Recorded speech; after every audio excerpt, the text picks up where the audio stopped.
Pat knelt down in front of Luke, straightening the collar of his little camp shirt. "Luke, are you excited to go to camp?" she asked softly. Luke nodded his head, his eyes bright but nervous. Aaron stepped closer, his tone firm but low. "Remember, Luke, you don't talk." Luke lowered his gaze and nodded again. No words, just quiet. From the hallway, Lena crossed her arms. "Mom, Luke can't walk or talk. Why is he even going to camp?" Pat sighed. "It's a special camp. They have extra therapy, physical therapy, speech therapy activities designed for kids like Luke." Luke sat in his wheelchair, hands folded in his lap. He didn't like when people talked about him like he wasn't there. He understood more than they realized. The camp. The van pulled into the long gravel driveway of Camp Sunrise, a bright wooden sign swinging gently in the wind. Counselors in colorful shirts waved as families arrived. A tall counselor named Miss Grace smiled warmly. "You must be Luke, we've been waiting for you." Luke looked up at her. She knelt down so her eyes were level with his. "We're going to have so much fun, and don't worry, you can go at your own pace."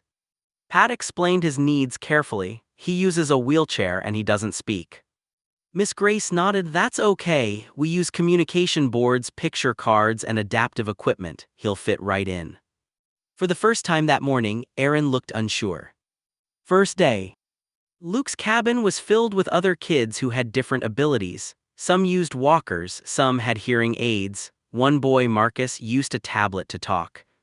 During art time, Marcus tapped his screen. "Hi." The device spoke out loud. Luke's eyes widened. Marcus smiled and tapped again. "You can try." Miss Grace gently placed a similar tablet in front of Luke. She guided his hand to a button. The device said hello. Luke froze. Everyone looked at him. Miss Grace whispered, "You did that."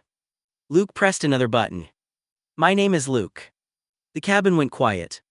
And then Marcus grinned. "Hi, Luke." Luke's heart pounded. He wasn't not talking, he just needed the right way. Therapy time. In physical therapy, the staff helped Luke stand using supportive braces and parallel bars. It was hard, his legs trembled. "You're doing amazing," the therapist encouraged. Step by step with help, Luke moved one foot forward. Outside the window, Pat watched, tears filled her eyes. Lena stood beside her. "He looks happy." Pat nodded slowly. Maybe this is exactly where he's supposed to be. End of the week. On pickup day, Miss Grace handed Aaron and Pat a folder. Luke used his communication device every day, and he took assisted steps 3 times. Aaron looked at Luke differently now. Miss Grace knelt down. "Luke, do you want to tell them something?" Luke pressed a button on the tablet. "I had fun." Pat covered her mouth. Lena smiled softly. Aaron swallowed hard. On the ride home, Luke held the tablet in his lap. For the first time, he didn't feel invisible. Camp hadn't changed who he was. It helped everyone else see him. The van rolled slowly down the dirt road away from camp. Luke held the tablet tightly in his lap. He kept replaying the voice in his head. "I had fun." It was the first time his parents had heard him. As soon as they passed the wooden Camp Sunrise sign and turned onto the main road, Pat suddenly reached back from the passenger seat. Before Luke understood what was happening, she snatched the tablet from his hands. "Mom," Luke started. Pat rolled down her window and threw it into a trash barrel near the camp exit. The van kept moving. Luke stared out the back window, watching the trash can disappear behind them. Aaron kept his eyes on the road. "You won't need that, Luke. Once you get changed, we're going to your mother's event, and you will need to be quiet." Luke's chest tightened. "But Dad." Pat turned around sharply. "Stay quiet and listen to your father." Luke clenched his fists, his voice shook. "It's not fair." Aaron's jaw tightened. "You know the rules." The van felt smaller, quieter. Luke looked down at his empty hands. At camp he was don't talk. He was Luke. He looked out the window, blinking fast. The trees blurred past. His legs felt weak but not like at therapy. This was a different kind of weakness. He whispered to himself so quietly no one could hear. "I can talk." And this time he didn't feel invisible. He felt something else. He felt angry. The car pulled into the crowded parking lot of the event center. Music drifted through the open windows. People were dressed nicely, laughing as they walked inside. Aaron adjusted his jacket in the mirror. "We know it's not fair," he said quietly, not looking at Luke, "but other people don't know you can talk, and we need to keep it that way." Luke's hands balled into fists in his lap. "It's not fair." Pat turned halfway around in her seat. "Your brother and sister are going to college soon. We're going to need money." Luke frowned. "That's stupid."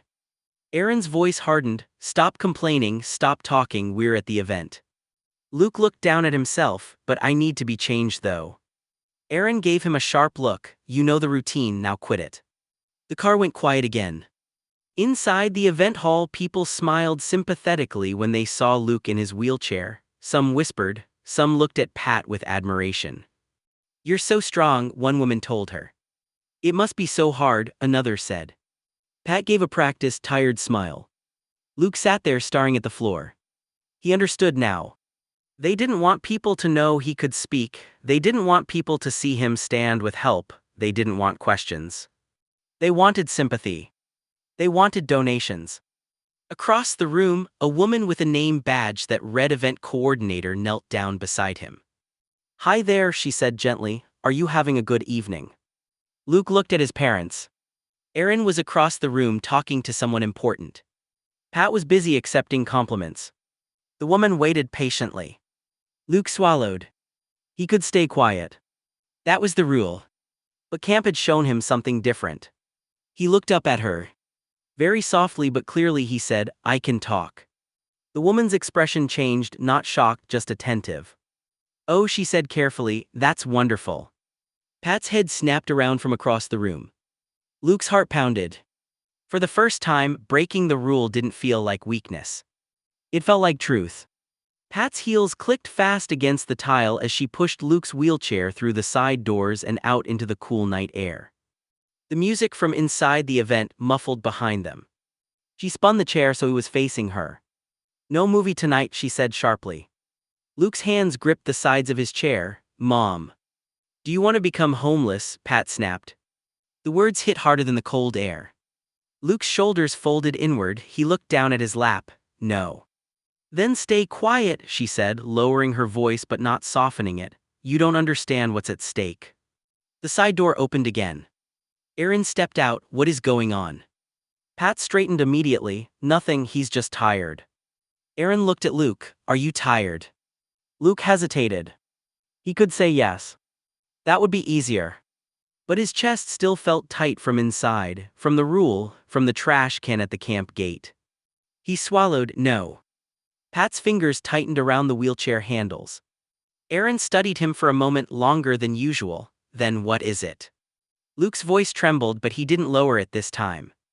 "I don't want to pretend anymore." The night felt very still. Inside, laughter echoed faintly. Aaron's expression shifted, not angry, not yet, something more complicated. Pat whispered harshly, "Luke." But Luke kept going. "At camp they let me talk, they helped me walk, they didn't hide me." Aaron glanced back at the building, where donors and cameras and important conversations were happening. Then he looked at his son. Luke wasn't yelling. He wasn't throwing a tantrum. He was just speaking. And for the first time, Aaron seemed to actually hear him. Aaron's face hardened. "Luke, you broke that trust," he said quietly but firmly. "You promised you wouldn't speak, you can't go back to camp because of that." Luke's heart dropped. "I only talked with the device." Pat cut him off. "You heard your father." Aaron crossed his arms. "You did this to yourself, Luke." The words felt heavy. Luke stared at the pavement. The yellow parking lot lights blurred in his vision.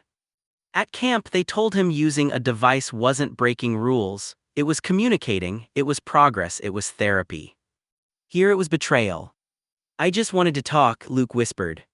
Aaron shook his head. "You don't understand the bigger picture." Luke looked up this time. "Then explain it to me." Pat's breath caught slightly. Aaron didn't answer right away. Inside the building, applause broke out. Someone must have started a speech. Luke swallowed. "At camp they said I was brave." Aaron's jaw tightened. "You embarrassed us." That sentence landed differently. Luke felt something shift inside his chest, not fear this time. Understanding. It wasn't about trust. It wasn't about homelessness. It was about image. Luke's voice steadied. I didn't embarrass you, I told the truth. The door behind them opened again. The event coordinator stepped halfway outside, scanning the parking lot. She had heard enough earlier. She looked from Luke to Pat to Aaron. Is everything all right out here? She asked calmly. For once, Luke didn't look at his parents before answering. No, he said. And this time his voice didn't shake. Pat's smile was tight when she turned toward the coordinator. We have to go home now, she said quickly. He's overtired. She didn't wait for another question. She grabbed the wheelchair handles and moved fast toward the car. Aaron followed silent, his face stiff. When they reached the parking space, Aaron opened the back door and lifted Luke into the seat. The movement wasn't rough, but it wasn't gentle either. It was mechanical. The car door shut with a heavy thud. Aaron got into the driver's seat and stared straight ahead for a moment before speaking. We are very disappointed in you, Luke. The words hung there. Luke looked down at his hands. The inside of the car felt darker than before. I told the truth, Luke said quietly. Pat buckled her seatbelt with a sharp click. The truth isn't always helpful. Luke frowned. It is if it's about me. Aaron finally turned around to look at him. His expression wasn't yelling, it wasn't explosive. It was controlled. You don't understand how hard we work, Aaron said. You don't understand what we sacrifice. Luke swallowed. I didn't ask you to lie about me. Silence. The engine started. Streetlights flashed across the windows as they drove. Luke leaned his head against the glass. His reflection looked small in the dark. At camp when he spoke, people listened. Here when he spoke, people were disappointed. But even with the heavy silence filling the car, something inside him felt different than before. He wasn't invisible anymore. He had said it out loud. No. And even if they were disappointed, he wasn't quiet. The front door opened softly. Ben stepped inside carrying a small takeout bag. Linda and Josh followed behind him. Hey, Ben said gently, Linda and Josh got you some food. Luke was sitting on the couch, staring at nothing. He blinked when he heard Ben's voice. Sorry, I was thinking. Josh sat down across from him. About what? Luke hesitated. What if I had stood up to our parents sooner? Linda leaned forward, and Luke's fingers twisted together. I'd probably be in more trouble than I even realize. The room went quiet for a moment. Ben walked over and crouched in front of Luke so they were eye level. His voice was steady, calm in a way Luke wasn't used to from adults. That part of your life is over now, Ben said. You're safe here. Luke searched his face like he was testing whether that was really true. Josh nodded. You don't live under their rules anymore. Linda added softly. Standing up to them took courage, even if it was messy. Luke looked down at the takeout bag in his lap.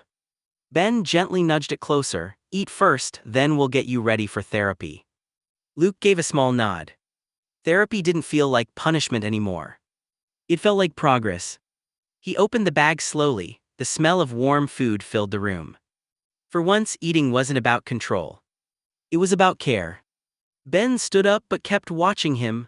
You're not in trouble for finding your voice, he said quietly. That's something we protect now. Luke took a bite. And this time the silence in the room felt safe. Luke stared down at his hands after a few bites of food. Sometimes, he began quietly, I wish my younger self had done something like that, stood up, said no. He swallowed. But I know Aaron and Pat would have broke me down. The room went still. Ben didn't rush to answer. He moved to sit beside Luke instead of in front of him. They probably would have tried, Ben said gently. Luke's jaw tightened. They were good at it. Josh nodded slowly. Yeah, they were. Linda reached over and squeezed Luke's shoulder. But that's not because you were weak. Luke blinked. It felt like I was. Ben shook his head. You were a kid. Kids aren't supposed to win power battles against adults, especially not adults who control everything. Luke's breathing slowed a little. Ben continued, surviving isn't weakness. Staying quiet back then wasn't failure, it was protection. Luke let that sink in. I just hate that I didn't fight sooner, he said. Josh leaned forward. You fought when you were ready, when you had support, that matters. Ben's voice softened. And they didn't break you, Luke. Luke looked up. They bent you, they scared you, they tried to shape you, Ben said, but you're still here, you still want to stand up, you still want your voice. Luke's eyes watered, but he didn't look away. That means they didn't break you. The word settled somewhere deep. Luke exhaled slowly. I guess younger me was just trying to survive. Ben gave a small nod. Exactly. Luke picked up his food again. For the first time when he thought about his younger self, he didn't feel shame. He felt compassion. The memory replayed like a movie in Luke's mind, bright, sunlit but heavy with shadows.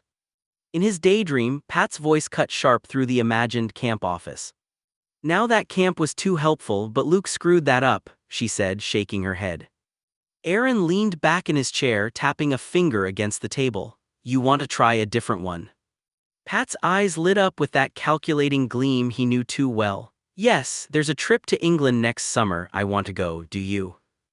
Aaron nodded slowly. Yes, put nonverbal and low IQ on the next camp application. That way they won't have to work on the communication device with him.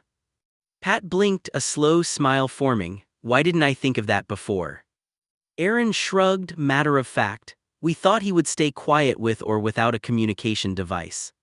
Luke's chest tightened in the daydream. The words felt like chains wrapping around his younger self, constricting. Even in imagination, he could see the plan laid bare. Control disguised as planning, erasing his progress, making sure no one taught him how to speak or be independent again. He clenched his fists, the tablet's voice echoing softly in his mind. I can talk. And even though it was only a daydream, Luke felt the anger bubble up. He wasn't going to be nonverbal or low IQ just to make them comfortable. Some part of him, the part that had spoken at camp, whispered firmly. I am not invisible, I am not silent, I am not broken. The sunlight in his mind seemed to flicker, and for the first time in the daydream, he imagined standing up not just at camp but to the people who tried to erase him. Ben's voice was calm, steady, trying to anchor Luke in the present. Luke, you good? He asked gently. Luke's shoulders shook and tears spilled down his face. He cried softly, the sobs catching in his throat. I thought I was over this, he whispered, voice trembling. Josh knelt beside him, resting a hand lightly on his arm. Calm down, please, eat, you didn't even touch your food yet. Luke shook his head, sniffing. I need air. Ben nodded slowly, understanding. Okay, take your time. He moved to the door and pulled it open wide, letting the cool breeze from outside drift in. The evening air was fresh and quiet, carrying the faint scent of trees and damp earth. Luke wheeled himself toward the open door, letting the night air wash over him. Each breath felt like a small release, like the tension trapped in his chest had somewhere to go. Ben stayed nearby, hands ready if Luke needed support, but giving him the space to breathe, to feel, to process. Josh watched quietly, waiting for Luke to gather himself, offering the kind of silence that didn't demand anything, just presence. Luke pressed his face into the breeze, letting the tears fall freely. For the first time in a long while, he didn't have to pretend, he didn't have to be quiet. He just was. Luke's hands trembled as he pressed them against his face, trying to shut out the memories that clawed back into his mind. In his head, Pat's voice cut sharp and cold. You are just a piece of trash. Aaron's voice followed, heavy and threatening. We should just give you up. Luke's chest heaved, rage, fear, frustration all tangled together. He yelled, his voice breaking the silence of the room. Fuck both of you. Ben immediately stepped closer, kneeling so he could meet Luke's eyes. Luke, they are not here, they aren't coming back. Luke shook his head violently, tears spilling freely. I know, but they're coming out of my head. Josh crouched nearby, voice calm but firm. We understand, Luke, we get it. Linda placed a hand gently on his shoulder, her eyes soft. Please try and eat something, please. Luke swallowed hard, the rage inside him clashed with the aching emptiness he felt. He wanted to scream again, but the presence of Ben, Josh, and Linda was different, safe, real, grounding. He let his head drop against Linda's shoulder for a moment, shuddering, while Ben's hand rested reassuringly on his back. For the first time in a long while, the voices in his head weren't louder than the care surrounding him. It hurt, but he could breathe, he could eat, he could exist. And slowly, ever so slowly, the storm inside him began to settle. The doorbell rang softly, and a familiar voice called through the entryway. "Hey guys, how are things and where, Luke?" Tom stepped inside, eyes scanning the room. Ben set down the small pile of laundry he had been folding and wiped his hands. "We're doing okay. Luke's been having panic attacks, so I changed him and put him in bed for now." Linda sank onto the couch, shaking her head. "I still can't believe our parents did that stuff and he couldn't tell us anything." Her voice wavered with frustration and sorrow. Josh nodded. "He needs therapy, lots of it." Ben gave a small, tired sigh. "He is in therapy, but the more we dig, the more things come up and the more panic attacks happen." Tom's face softened, his eyes showing concern. "That's a lot for anyone, especially him. Is there anything I can do to help?" Linda rubbed her temples. "Just being here helps, listening, knowing he's not alone." Josh added quietly, "and keeping the environment calm. That's really important right now." Ben looked toward the closed bedroom door where Luke rested. "We're doing our best, he's safe, that's what matters most for tonight." Tom nodded, understanding. "Then we let him heal step by step, he doesn't have to face all of it at once." In the quiet that followed, the room felt heavy but steady. Luke's struggles weren't gone, but at least he wasn't facing them alone. Tom took a deep breath, his hands fidgeting as he sat down. "Maybe it wasn't a good idea for me to tell him about Pat," he admitted quietly, looking toward the group. Josh shook his head gently. "At the time, you were just a counselor doing your job at the camp. You thought Pat wanted to help Luke get some independence." Tom nodded, swallowing hard. "Yeah, I guess I did, but I talked to my mother Dawn about it. I told her about Luke while I was working at camp." Ben leaned forward slightly, listening closely. "When I told her that Luke is Linda and Josh's younger brother, she started crying," Tom said, his voice cracking a little. "She never knew him, she didn't even know he existed, and she knew how hard I was trying to help him." Linda's eyes widened, and Josh put a hand over his mouth. Tom continued, his voice slower now. "I even asked Auntie Pat at the time, and she was like, 'I'm just living as a babysitter.' Even then, I didn't know Luke was my cousin." A heavy silence fell over the room. Josh finally spoke softly. "So, you were trying to help him without even knowing how connected we all were." Tom nodded. "Yeah, I wanted to make sure he had someone who cared, someone to notice him. I didn't know the full story, I didn't know how much damage had already been done." Ben's expression softened. "What matters now is that he's safe and that you tried. That counts for a lot, Tom." Tom exhaled, a little relief showing. I wish I could have done more sooner. I didn't even know he was part of our family yet." Linda reached out and squeezed his hand. "It's not about when you knew, it's about that you tried when you did. Luke has people on his side now, that's what matters." The room stayed quiet for a moment, the weight of the past pressing lightly, but the presence of support grounding everyone in the present. The morning sunlight spilled into the living room as the doorbell rang again. Tom stood there with his mother, Dawn, smiling warmly but with concern in her eyes. "Mom," Tom said softly, "Luke's been through a lot." Dawn shook her head, her voice steady but tinged with emotion. "If my sister hadn't wanted him, I would have adopted Luke myself, my damn self."